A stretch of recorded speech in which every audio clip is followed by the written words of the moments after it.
Bonjour et bienvenue sur le plateau du Face à Face d'ACI TV, notre émission politique, sociale, parfois économique. Aujourd'hui, nous recevons Constance Legris. Bonjour.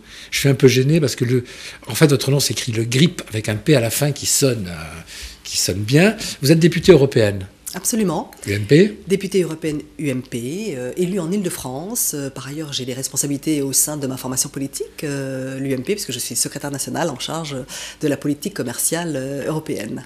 De la politique commerciale européenne, c'est différent de la politique commerciale générale ?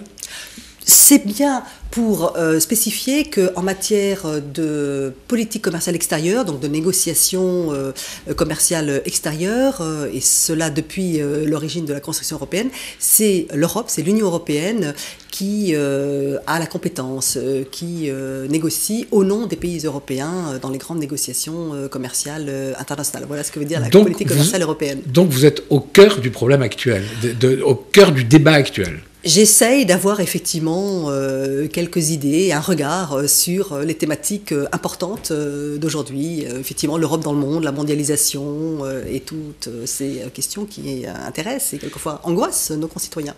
Est-ce que, la question que tout le monde pose, est-ce que la concurrence est vraiment libre ?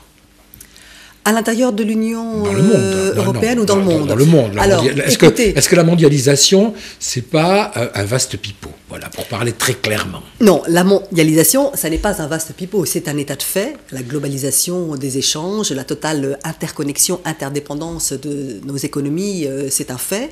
Et il ne sert à rien de le nier. C'est comme si on voulait nier telle ou telle condition météo. Les tenants de la démondialisation, à mon avis, sont de simples marchands d'illusions qui ne savent pas vraiment ce qu'ils disent. Par contre, la mondialisation, telle qu'elle s'est progressivement installée, cette totale interconnexion de nos échanges commerciaux, monétaires, etc., à l'heure actuelle, et ça, je le dis tout à fait franchement, n'est pas équitable, n'est pas loyale, ne se déroule pas sur les principes d'équité, de loyauté, de justice et de réciprocité qu'elle devrait, à mon sens, respecter. Je crois que, en fait, c'est parce que les négociations commerciales entre pays, c'est tout simplement des batailles de voyous, et que nos hommes politiques, vous avez été mis en salle par Alain Lamassoure, qui a été votre mentor, qui est un monsieur tout à fait délicieux, très bien élevé,